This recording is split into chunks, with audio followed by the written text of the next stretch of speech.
do Senhor Jesus adolescente, tudo bom? Hoje nós iniciaremos o quarto trimestre desse ano de 2020. Mas antes de falarmos qual é o assunto desse trimestre, vamos falar com Deus? Então vamos orar. Senhor Deus, aqui estamos na Tua presença, te agradecendo por tudo que o Senhor tem feito em nossas vidas.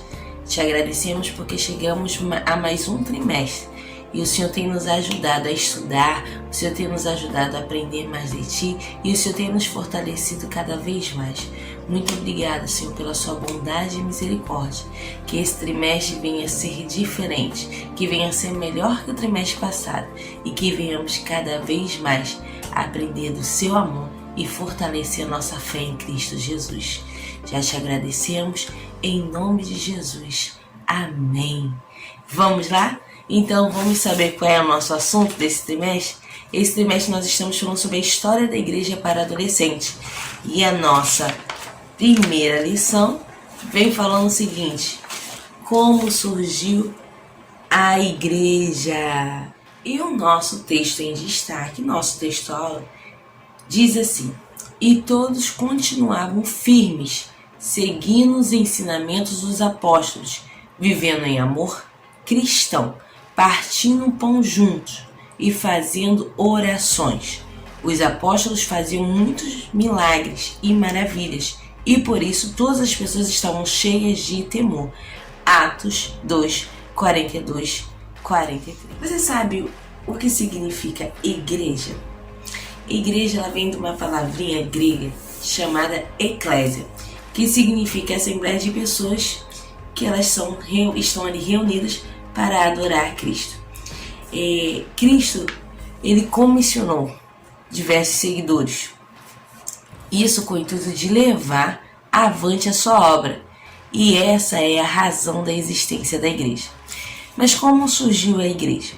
A igreja primitiva surgiu numa primavera, no ano 30 depois de Cristo, e numa grande festa, que era a festa do Pentecoste. Várias pessoas estavam reunidas ali. Havia uma promessa. Quando Cristo ressuscitou, depois vamos consultar aqui, se eu não me engano, foram 40 dias. Isso, 40 dias, 10 dias que ele já havia ascendido aos céus, 50 dias. Nisso ele tinha feito uma promessa, que ele estava indo para o Pai, mas que mandaria o Consolador, o Espírito Santo de Deus, ele que estaria conosco. E essa promessa foi cumprida no dia do Pentecoste. Em Atos 2, nós encontramos essa linda história.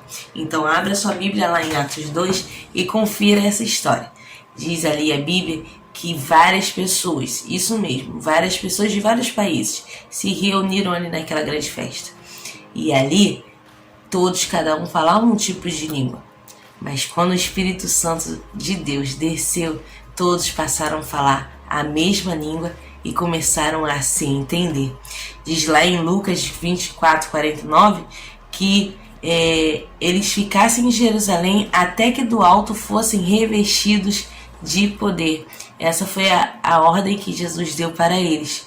E a virtude do Espírito Santo havia de vir sobre eles. E isso aconteceu. E foi algo maravilhoso. A igreja, portanto, nasce debaixo da unção do Espírito Santo. Em Atos 2,41 diz que cerca de 3.000 pessoas, isso mesmo, cerca de 3.000 pessoas foram acrescentadas ali naquele lugar. A igreja, geralmente o pessoal se reunia para cultuar no templo da sinagoga, mas a igreja depois, no ano 70 depois de Cristo, começou a ser perseguida. Mas mesmo assim, eles não abandonaram sua fé, nem esmoreceram. Eles começaram a cultuar dentro dos seus próprios lares, e às vezes até mesmo escondidos ou em cavernas, mas em momento algum deixaram de adorar a Deus. A igreja primitiva tem algumas características que são fundamentais e que tem a ver de acordo com o nosso texto-alvo, que está lá em Atos 2, 42. Eles preservam a doutrina, isso mesmo, havia lealdade em todos os ensinamentos que era passado. Eles eram bem atentos, ouviam e seguiam. Havia comunhão entre eles. entre os discípulos e entre as pessoas. Eles viviam em oração, eles tinham temor e eram humildes. Havia também milagres constantes. Era uma comunidade que louvava a Deus sem cessar e era uma alegria que contagiava a todos. Vocês sabiam que lá em Atos 3 nós temos uma comprovação de um dos milagres que acontecia nessa igreja. Existia um homem que por toda a sua vida ele era deixado ali na porta do templo. Isso mesmo. E quando Pedro e João chegam ali e vê aquele homem, e ao conversar com aquele homem, vê que aquele homem não andava, era um mendigo que ali pedia esmola naquele lugar. Pedro diz para ele que não tinha prata nem ouro, mas o que ele tinha ele poderia dar. E então, em nome de Jesus, Jesus que havia ressuscitado e que deixou essa grande missão para eles, ele manda aquele homem levantar, e aquele homem andou e o milagre aconteceu. Naquela porta daquela igreja, daquele templo, chamado Porta Formosa. Acredito que você já deve ter ouvido essa história, não é mesmo? Que coisas maravilhosas aconteciam com a igreja. Que a igreja primitiva também cultuava no primeiro dia da semana, isso mesmo, no domingo, porque era para lembrar que Jesus Cristo havia ressuscitado. E foi ao domingo que ele ressuscitou. Você sabia também que tinha uma ordem de culto e que inicialmente a igreja cultuava no domingo pela manhã. Mas mediante a necessidade que muitos trabalhavam às vezes pela manhã, começou também a ter um outro horário de culto. Você sabia também que a primeira coisa a ser feita era a leitura da palavra? Isso mesmo, a leitura das escrituras.